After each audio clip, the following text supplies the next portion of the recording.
Yes, guys, welcome back to the LG Fitness Podcast. I hope you are doing well. I hope you're having a good day, morning, evening, afternoon, whatever time you're listening to this. I hope you're doing well. Hopefully, you've listened to last week's podcast. If you haven't already, then I recommend going and checking it out. I had James Mack on the podcast, first guest of the podcast, and we spoke all things goal setting. So hopefully to those of you that have listened to it, you took away something very valuable.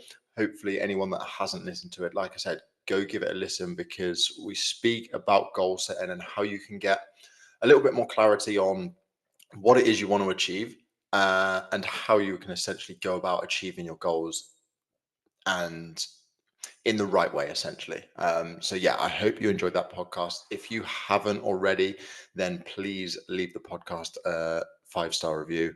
If you found it useful, share it with a friend who you would think would find it useful as well. That would be very, very helpful, and that would help grow the podcast and share it with more people.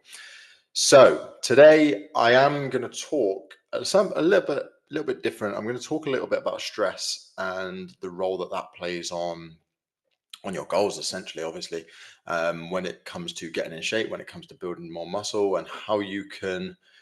I think people have this perception of stress that it's always a bad thing, and I don't think that's necessarily true. I think we need stress in our lives in order to adapt and change and grow. Then we need to place the body under stress. However, there's a difference between, experiencing some level of stress and having chronic stress, which is obviously something that we want to avoid. And obviously there's going to be major complications towards having that.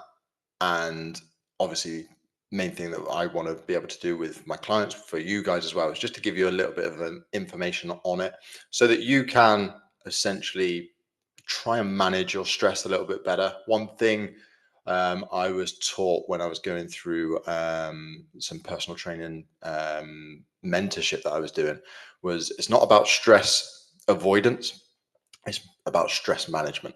So you're never going to avoid stress. Everybody's got stress in their lives, and people respond to stress in different ways. But essentially, like I said, I wanted to give you a bit of information on what it is, how it affects the body, and what that means for us when it comes to our goals. But before we do get into that, I do want to give you a little bit of an update on my training. I said I would sort of update you on a week-to-week basis with my training and how it's going. So this is week 4 of my new training program, and this week I did my first sort of 5-kilometer run, like, test. So for those of you that don't know, for those of you that haven't listened to the podcast, I think it's episode 7 or 8, I talk about my training goals. And essentially what I'm trying to do right now is run a new PB 5-kilometer time. Now, my personal best is 21 minutes 37, which I did back in 2021 during lockdowns, when everybody just decided that they wanted to become a runner. And I did exactly the same. And yeah, I went out running quite a lot back then. Now, I'm not running anywhere near as much now, but the way I've set up my training is still geared towards that, but without doing as much running. I'm going to see how it goes. And obviously the test was a good idea to see where I was at. I did the 5K on Tuesday, and I did it in 22 minutes 40 22 40 something, 42 or 43, something like that. So I've got to knock off just over a minute to beat my 5K personal best, which is, again, it's what, 20 seconds per kilometer, something like that, which is fairly good going. I'm not 100% sure on how long that's going to take me. I'm essentially going to do the 5-kilometer test every 4 weeks. But what I have been doing is making sure that I'm getting in plenty of zone 2 cardio, so sort of lower intensity cardio. And then my 1 run a week is a much higher intensity, which I'm going to progress that next week into sort of intervals of 3-4 minutes, where I want to run at close to race pace, if you like. So close to that pace that would allow me to run in a new PB, and run for, say, 3 minutes on, then rest, 3 minutes on again, and then just build it up that way and see how we get on with that. So that's sort of how I've been getting on with my training. It's been going pretty well. I had a session at the gym yesterday, full body, which wasn't very good. If anyone watched on my Instagram story, I went in, I thought, right, I'm going to start the day with a gym session, get a good workout in and start the day well. And for some reason, for whatever reason, I just didn't have a good session. Nothing sort of felt right. Couldn't really get into the groove with anything. And these sort of things happen. It was very frustrating. And I nearly skipped my cardio because of it. But I'm glad I got that done and moved on with the day. So, yeah, it was a bit of a disappointing strength training session. But as the goal currently is more geared towards 5K and cardio based goal, I'm not super disappointed that the strength training session didn't go as well as it could have done.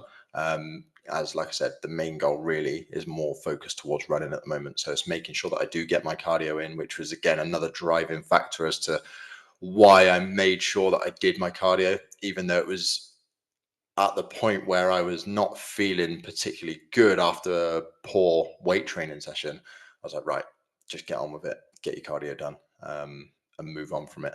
And I think, and again, there's sort of like a lot of people's response, and we're going to sort of move on to, like I said, stress. And a lot of people will respond to stress in different ways. Some people will use it as motivation. Some people will shy away from it.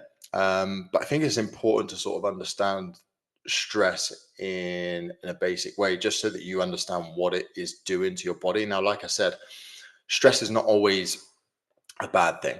For example, weight training in the gym, like that is a stress that you put on the body. Running a 5K is a stress that you put on the body. Now, there are some forms of exercises that are less stressful, of course. Obviously, if you were going for like a 1 rep max deadlift, then that is far more stressful than going for a walk, for example. So it's understanding that, because ultimately when you have stress, it is all about managing the overall amount of stress that you have. And you might have heard me speak about it before on like Instagram and stuff like that.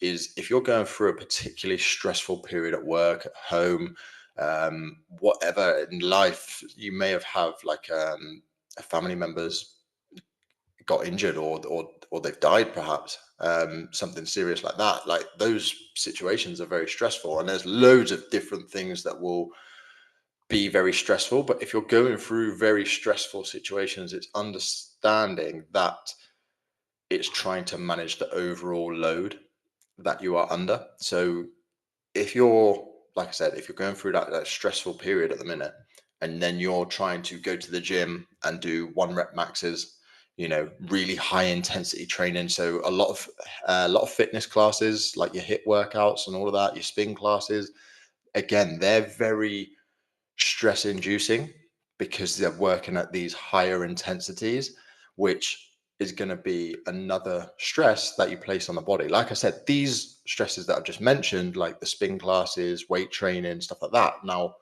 obviously, they're a positive stress, but what you have to understand is if the overall load is very, very high, then it would make sense to control what you can control and manage your overall load that you place yourself under. So if that means going to the gym, lifting slightly lower weights, doing slightly higher reps, then that's probably going to be a good idea. Is it maybe a good idea to do lower intensity cardio, do some more zone 2? Yes, that's probably going to be a beneficial idea for you to do. Like I said, if you're going through these stressful periods at work, at home, whatever it may be. It's understanding that. So we'll break it down into the science a little bit of, and I won't go too. Stress is obviously a very complex topic, and I'm no expert by any stretch of the imagination. But if we can go into it into a sort of base understanding, and some of you may know this from school and things like that. So if we can go into like a little bit, then it will help you understand a bit more. So the stress response is all down to what we sense, right? We take in input through our eyes, our ears, our mouth, etc., etc. We sense things, and then our body responds in a certain way. Now, we have two different nervous systems that you want to be aware of. Well, in terms of what we're going to talk about today, anyway. So we've got the sympathetic nervous system and we've got the parasympathetic nervous system. And the sympathetic you've probably heard of before. It's that fight or flight response. So this is obviously a very good thing for your training sessions. It's obviously a very good thing for if your life was in danger, right? If you had to run away from a burning building, this stress response, this sympathetic system is going to kick in. It's going to ramp up. It's going to increase your blood pressure. It's going to increase your heart rate. It's going to get you ready to, again, what we spoke about, that fight or flight response. This is a very good thing to have, but you don't want to constantly be living in that system. It's almost like if you wanted to overtake someone on the motorway, right? You would put your foot down, the revs would go into like the red, and you'd overtake them, and then you'd come back down, you bring those revs down. If you're constantly living in that red zone, if your car was constantly high revs, eventually at some point, something's going to give, something is going to break down. And that is sort of the equivalent of living in this sympathetic nervous system all the time. If you're in a highly stressed state all the time, eventually something's going to go wrong, whether that's burnout, whether that's illness, whatever that may be. Eventually something is going to go wrong. So on the other side, we've got this parasympathetic system. Now, this is what is known as rest and digest, and this is designed to make us recover and repair. So already from a training standpoint, we can already understand that, right, if we want to grow, if we want to recover, if we want to grow our muscles, if we want to repair everything that we've sort of been through, then it makes sense that we want to spend a lot more time in this parasympathetic system. Now, we can promote activities for both of these systems depending on what we want to get out of it. So for example, literally before I started recording this podcast, I felt very relaxed this morning, and I've been doing tasks that are relatively relaxing, and I came into the podcast not low on energy, but there was no real oomph or anything like that. Now, in order for me to sort of get up for this a little bit more, I have to sort of manufacture some sort of energy somehow. And I've spent the last like 3 or 4 minutes like shadow boxing in the office. I did some bicep curls and stuff like that. And all that is doing is just getting this sympathetic nervous system going. It's getting that fight or flight response going. Like I said, it's increasing my blood pressure. It's increasing my heart rate. It's getting me ready. It's getting me up for doing this podcast. Now, obviously, I don't want to overdo it. And again, if you remember back to school of like optimal sort of performance and stuff like that, the bell curve, where if arousal is too low, then performance won't be great, and then it starts to go up, and then you get to like the optimum level of arousal meets the optimum level of performance, and then as you get more over aroused, then again performance will suffer as a result. So if you're like over aroused, then you become fearful, you become anxious, and then you don't perform to your best. Same as if you're not aroused enough, you almost don't really have much interest, perhaps you're bored. And that's sort of where I was at before this podcast. And like I said, I did a bit of shadow boxing, I did some bicep curls, I listened to some music just to get me pumped up to do this podcast. Now, obviously, I don't want to be pumping myself up all the time to just live my everyday life. Whereas a lot of people respond to things in a way that gets their sympathetic going, and it gets them in this fight or flight response. It's like if you were to do, say you've done deadlifts before, perhaps you've got injured when doing a deadlift before. What you'll probably notice is when you go to do a deadlift again, your body starts to tighten up. It starts to sort of almost remember the fact that, okay, last time we got injured here. So the body tightens up. Again, it's that response to the stimulus that you're giving it. So you see that at the barbell, you remember the deadlift pain or the injury before. Now your body tightens up, it stiffens up. That's your sympathetic nervous system working as it should be. It's that fight or flight response. So ideally, what we want to be doing is promoting activities that promote, like I said, the parasympathetic nervous system. So can we, and it's going to be very different for some people. Some people like meditation, some people like reading, watching TV, comedy, that sort of stuff, just to sort of relax us and get us in that, like I said, that parasympathetic dominance. And ideally, we want to be living the large majority of our life in that parasympathetic system. So I hope that sort of makes sense in terms of where we're coming from this. And I want to read you a quote that is actually a really, really good quote from Maxwell Maltz, and he wrote the book Psycho Cybernetics, which I've yet to read, but this is the quote. I don't know if the quote is from the book, but this quote sums it up really, really well. So the quote is, "Your nervous system cannot tell the difference between an imagined experience and a real experience. In either case, it reacts automatically to information which you give it from your forebrain. Your nervous system reacts appropriately to what you think or imagine to be true." So I'll read that again. So your nervous system cannot tell the difference between an imagined experience and a real experience. In either case, it reacts automatically to information which you give it from your forebrain. Your nervous system reacts appropriately to what you think or imagine to be true. So if we take a look at that quote and we sort of break that down, what we're saying is essentially very much like I said, you can very much manufacture a stress response if you want it to. And it is very much, stress is always going to be perceived. However, whether that perception is real or imaginary, the response to it is still very much the same. So it's very, very important to understand maybe what triggers us, understands what gets our back up. You hear people say things like, "Oh, why are you getting worked up for? Why are you working yourself up?" Again, it's true, because you're essentially, the way that you perceive something is is very, very important, because if you perceive something as stressful, then your body will respond in a stressful way. Think about many things, and there's probably things that stress me out that if they happen to you, probably wouldn't stress you out, and vice versa. There's probably stuff that happens to you which I'd maybe look at and think, well, why are you worrying about that? And it's a very interesting way that the body will respond to that. So that's a key thing to understand, is that whether you think, or whether something is real or not, is your body will still respond in the exact same way. So this is where stress management techniques can be very, very helpful. Obviously, we talk about like meditation, breathing, and stuff like that. Is actually taking a step back when something does trigger you and think, actually, well, why is this making me angry? Why is this making me feel a certain way? Breathing through it. Actually, maybe journaling can be very helpful for a lot of people, is just writing down what happened and being able to express their emotions through it, because then we actually understand when this maybe happens again, is, do I need to get stressed over this? Do I need to worry about this? If not, then probably not. If not, then I'm going to try my best not to, whatever it is.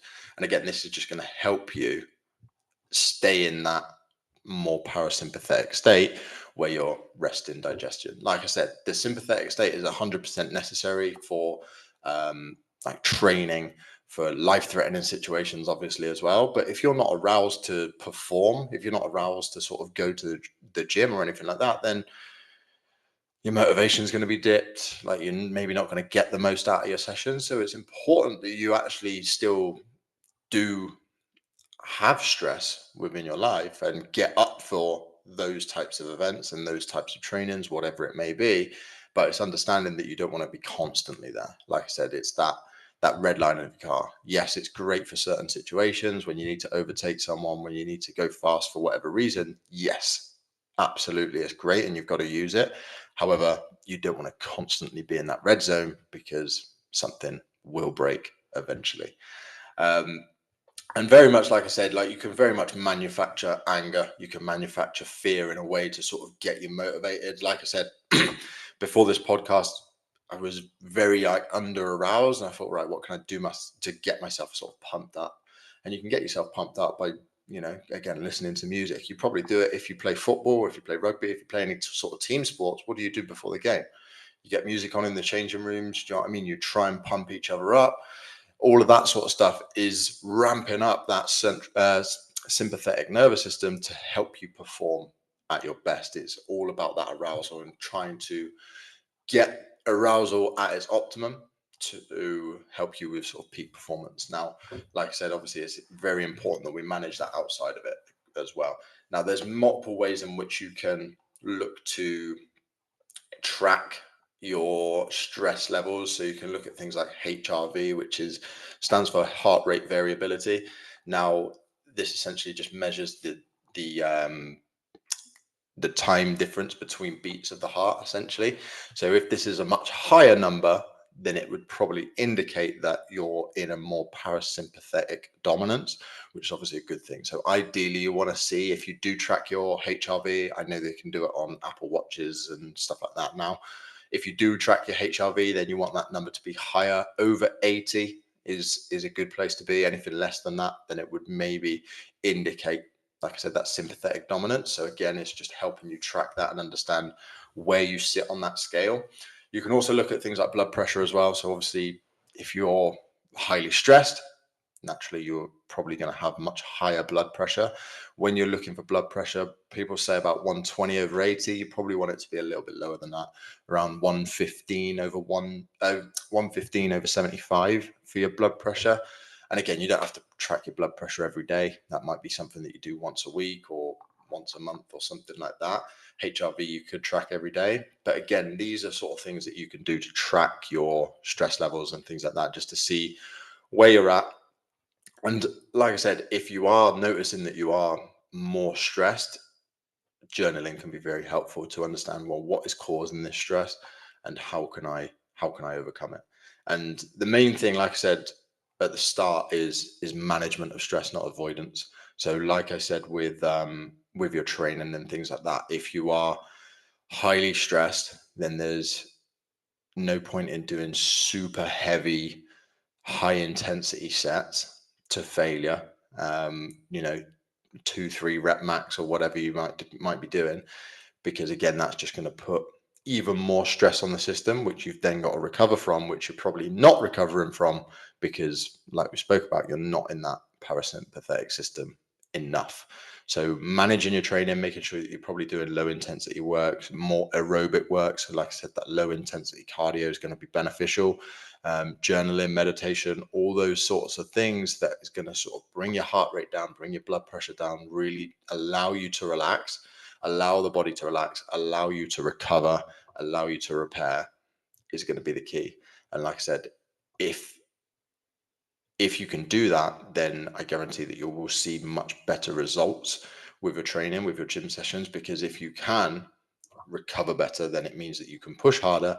If you can push harder more consistently, then you'll be able to get the adaptations that you want from placing the body under stress. So I hope this podcast was enjoyable. Like I said, it's a little bit of a different one. It's a little bit of a more of a sciencey based one around stress, but uh, it's a very important topic that I think a lot of people forget about.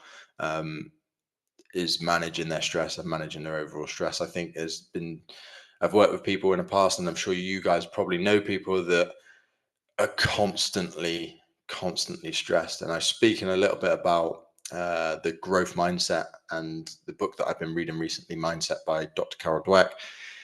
Having that growth mindset, I think a lot of people have this fixed mindset of, oh, I'm just a stressed person. And ultimately, we can promote activities to reduce your stress. We can promote activities to increase your stress. So ideally, we want to be promoting activities that decrease your stress, that get you into that parasympathetic dominance, and reducing the amount of sympathetic stress that you're under. So yeah, I hope that makes sense. If you've got any questions on this, then please just reach out, just let me know.